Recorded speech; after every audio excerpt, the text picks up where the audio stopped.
So hey guys, welcome back to the channel. काफ़ी दिनों बाद, ऑलमोस्ट 1 साल बाद मैं फाइनली यूट्यूब पर वापस आ गया हूँ। कुछ पर्सनल रीजंस की वजह से मैं यूट्यूब से बिल्कुल इनएक्टिव हो गया था, but now I am finally back. Hopefully आप लोग मुझे पहले की तरह ही सपोर्ट करेंगे। So without wasting any more time, let's talk about the latest NUFC transfers. जैसे कि अब सबको पता ही होगा, 25 जुलाई से दुरान कप शुरू हो चुके हैं और NUFC भी अपनी ट्रॉफी डिफेंड करने के लिए पूरी तरह रेडी है। क्लब ने रिसेंटली कुछ इंटरेस्टिंग साइनिंग्स कंप्लीट की है और ऑनेस्टली मुझे ये ट्रांसफ़र विंडो काफ़ी इम्प्रेसिव लगी है। तो चलिए वन बाय वन सभी साइनिंग्स के बारे में हम बात करते हैं। सबसे पहले बात करते हैं इंडियन साइनिंग्स की। यहाँ पर हम 3 प्लेयर्स पर नज़र डालेंगे, प्रेमवीर सिंह, मोहनराज और अब्दुल रबीह। सबसे पहले बात करते हैं प्रेमवीर सिंह की। वो इंडियन नेशनल टीम के एक टैलेंटेड यंग डिफेंडर है। पर्सनली मुझे लगता है कि नॉर्थ ईस्ट FC के लिए ये एक रियली गुड साइनिंग हो सकती है। उनके अंदर काफ़ी पोटेंशियल है और अगर वो अच्छा परफॉर्म करते हैं तो फ्यूचर में क्लब के लिए इम्पोर्टेंट प्लेयर बन सकते हैं। Overall I am really excited to see him in the Highlanders jersey. Next signing है मोहनराज की। वो इंडियन अंडर 23 टीम के गोलकीपर है और नॉर्थ ईस्ट FC ने उन्हें अरमान तमांग के रिप्लेसमेंट के रूप में साइन किया है। यंग गोलकीपर होने के साथ साथ उनके पास काबिलियत की कोई कमी नहीं है, जो डेफिनेटली टीम के लिए प्लस पॉइंट है। अब देखना होगा कि उन्हें कितने अपॉर्चुनिटीज मिलते हैं NUFC में। और अब अगर हम बात करें अब्दुल रबीह की, नॉर्थ ईस्ट FC ने उन्हें भी अपनी स्क्वाड में इंक्लूड किया है। उनकी नेचुरल पोजीशन है राइट मिडफील्डर, लेकिन वो राइट विंगर और ज़रूरत पड़ने पर राइट बैक के तौर पर भी खेल सकते हैं। ये वर्सेटाइलिटी टीम के लिए काफ़ी बेनिफिशियल होगी, स्पेशली जब सीज़न काफ़ी लॉन्ग होने वाला है। ओवरऑल मुझे ये 3 इंडियन साइनिंग्स काफ़ी अच्छी लगी है।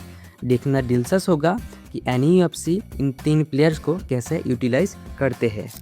अब अगर हम बात करें फॉरेन साइनिंग्स की, तो यहाँ भी NUFC ने काफ़ी इंटरेस्टिंग प्लेयर्स को साइन किया है।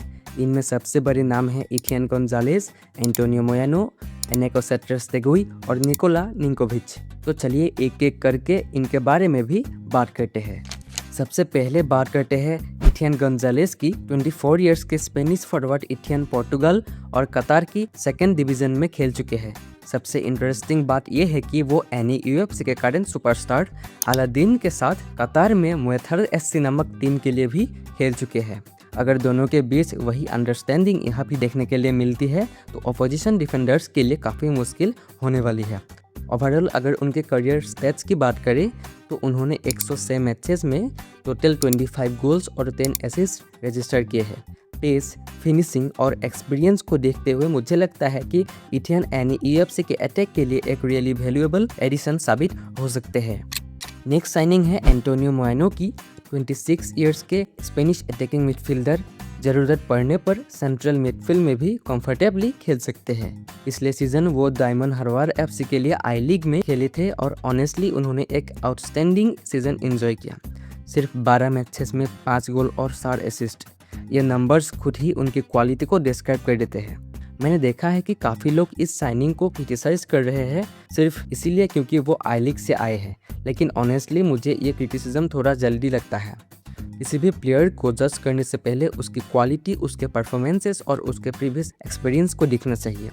एंटोनियो के पास ला लीगा 2 का भी एक्सपीरियंस है और मुझे लगता है कि उनके पास वो क्वालिटी है जो NUFC की मिडफील्ड को और भी स्ट्रॉन्ग बना सकती है।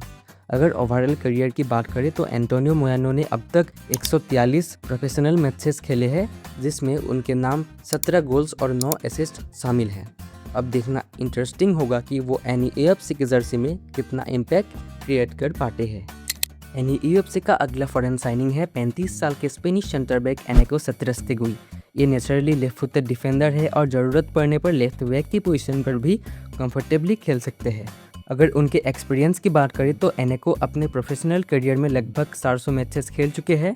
उन्होंने ला लीगा और ला लीगा 2 जैसा प्रेस्टिजियस स्पेनिश कॉम्पिटिशन्स में भी अपनी क्वालिटी दिखाई है, इसीलिए एक्सपीरियंस के मामले में वो काफ़ी स्ट्रॉन्ग साइनिंग माने जा सकते हैं। लेकिन अगर मैं अपनी पर्सनल ओपिनियन दूँ तो मुझे लगता है कि NUFC इस पोजीशन पर थोड़ा और बेटर या यंगर ऑप्शन चूज़ कर सकती थी। इसका सबसे बड़ा रीज़न है उनकी एज। मुझे पर्सनली लगता है कि टीम को ऐसे डिफेंडर की ज़रूरत थी जो कम से कम 2-3 सीजन तक कंसिस्टेंटली कंट्रीब्यूट कर सके। एनेको अनडाउटली एक क्वालिटी और एक्सपीरियंस डिफेंडर है, लेकिन 35 साल की एज में ये देखना होगा कि वो कितने टाइम तक अपना बेस्ट लेवल मेंटेन कर पाएंगे। शायद वो 1 या मैक्सिमम 2 सीजन्स तक ही टीम के लिए इम्पोर्टेंट रोल प्ले करे। हाँ, एक पॉजिटिव पॉइंट जरूर है, उनका एक्सपीरियंस, फिजिकल प्रेजेंस और डिफेंसिव अवेयरनेस यूएफसी के लिए काफ़ी वैल्यूएबल हो सकता है, स्पेशली प्रेशर सिचुएशंस में। ड्रेसिंग रूम में भी उनका एक्सपीरियंस यंग प्लेयर्स के लिए हेल्पफुल रहेगा। अब देखना ये होगा कि डुरांड कप और अपकमिंग सीजन में एनेको सत्रस्तगुई किस तरह परफॉर्म करते हैं। So fingers crossed, let's see what Eneko Satrustegui brings to the Highlanders. And finally इस वीडियो के लास्ट प्लेयर है यूएफसी के 31 year old Serbian attacking midfielder Nikola Ninkovic. Nikola के बारे में डिटेल में जानने से पहले मैं एक छोटी सी बात कहना चाहूँगा। जब अलादीन अज़ारे की साइनिंग हुई थी तब मैंने सिर्फ एक ही वर्ड यूज़ किया था, class.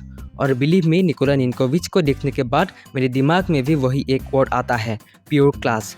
Absolutely, and UFC have cooked once again. मेरे हिसाब से ये सिर्फ एक फॉरेन साइनिंग नहीं है, बल्कि on paper one of the most exciting signings of this transfer window है। और जितना मैंने इस प्लेयर को एनालाइज किया है, उतना ही मुझे लगता है कि अगर ये अपनी एक्चुअल क्वालिटी पिच पर दिखा पाए तो अपोजिशन डिफेंडर्स के लिए काफ़ी बड़ा हेडेक बन सकता है। अब बात करते हैं उनके प्लेयर प्रोफाइल की। निकोला का नेचुरल पोजीशन है अटैकिंग मिडफील्डर, लेकिन ज़रूरत पड़ने पर वो लेफ्ट विंग पर भी इक्वली इफेक्टिव तरीके से खेल सकते हैं। यानी अगर कोच टेक्टिकल फ्लेक्सिबिलिटी चाहे तो Nicola easily multiple attacking roles cover कर सकते हैं। अगर उनका रिसेंट करियर को देखा जाए तो वो रिसेंटली अजरबैजान के टॉप डिवीज़न में फ़ुटबॉल खेल रहे थे, लेकिन उससे पहले उन्होंने इटालियन फुटबॉल का भी काफ़ी अच्छा एक्सपीरियंस गेन किया है, जहां वो सीरी ए और सीरी बी जैसे हाईली कॉम्पिटिटिव लीग्स में अपनी क्वालिटी दिखा चुके हैं। अब अगर नंबर्स की बात करें तो निकोला अपने प्रोफेशनल करियर में लगभग 355 मैचेस खेल चुके हैं, जहां उन्होंने 58 गोल्स स्कोर किए हैं और 77 असिस्ट भी रजिस्टर किए हैं। और एक अटैकिंग मिडफील्डर के लिए ये नंबर्स डेफिनेटली इम्प्रेसिव है, क्योंकि ये सिर्फ गोल्स ही नहीं बल्कि ओवरऑल अटैकिंग कंट्रीब्यूशन भी शो करते हैं। लेकिन पर्सनली जो चीज़ मुझे निकोला के गेम में सबसे ज़्यादा इम्प्रेस करती है वो सिर्फ उनके स्टैट्स नहीं है। His vision, game awareness, technical ability, passing range, shooting, creativity और डिसीजन मेकिंग उन्हें एक कंप्लीट अटैकिंग मिडफील्डर बनाती है। और हाँ, वो एक फ्री किक स्पेशलिस्ट भी माने जाते हैं, जो ऑब्वियसली एनईएफसी के लिए एक एक्स्ट्रा वेपन हो सकता है। और अगर मैं अपनी पर्सनल ओपिनियन दूँ तो निकोला निंकोविच का ओवरऑल प्रोफाइल मुझे एंटोनियो मोइना से भी स्ट्रॉन्गर लगता है। ऑब्वियसली फाइनल जजमेंट तो उनके परफॉर्मेंस के बाद ही होगा, लेकिन ऑन पेपर क्वालिटी, एक्सपीरियंस और क्रिएटिविटी के हिसाब से निकोला का प्रोफाइल जेन्युइनली आउटस्टैंडिंग लगता है। Overall I am really excited for this signing. अगर निकोला क्विकली इंडियन फुटबॉल के टेम्पो के साथ एडजस्ट कर लेते हैं और अपनी यूरोपियन क्वालिटी को आईएसएल में ट्रांसलेट कर पाते हैं तो मुझे लगता है कि वो इस सीजन यूएफसी के अटैक के क्रिएटिव हार्टबीट बन सकते हैं। Now all we can do is wait and watch, because I genuinely can't wait to see this Serbian magician lighting up the Highlanders jersey. Fingers crossed. Overall मुझे personally लगता है कि UFC ने इस transfer window में smart business किया है। अब असली टेस्ट तो डुरांड कप और आईएसएल में ही होगा, जहां ये नई साइनिंग्स अपनी क्वालिटी प्रूव करेंगे। मैं पर्सनली काफ़ी एक्साइटेड हूँ देखने के लिए कि ये प्लेयर्स टीम के लिए कितना डिफरेंस क्रिएट कर सकते हैं। सो गाइस, ये थी मेरी कंप्लीट एनालिसिस यूएफसी की लेटेस्ट साइनिंग्स पर। अब आप मुझे कमेंट्स में ज़रूर बताना कि इन सभी प्लेयर्स में से किस साइनिंग से आप सबसे ज़्यादा एक्साइटेड हो। क्या ये squad Durand cup successfully defend कर पाएगी? अपने प्रिडिक्शन भी कमेंट सेक्शन में ज़रूर बताना। अगर वीडियो पसंद आई हो तो लाइक करना मत भूलना। चैनल पर नए हो तो सब्सक्राइब जरूर कर लेना। मैं मिलता हूँ आपसे नेक्स्ट वीडियो में। Until then keep supporting the Highlanders.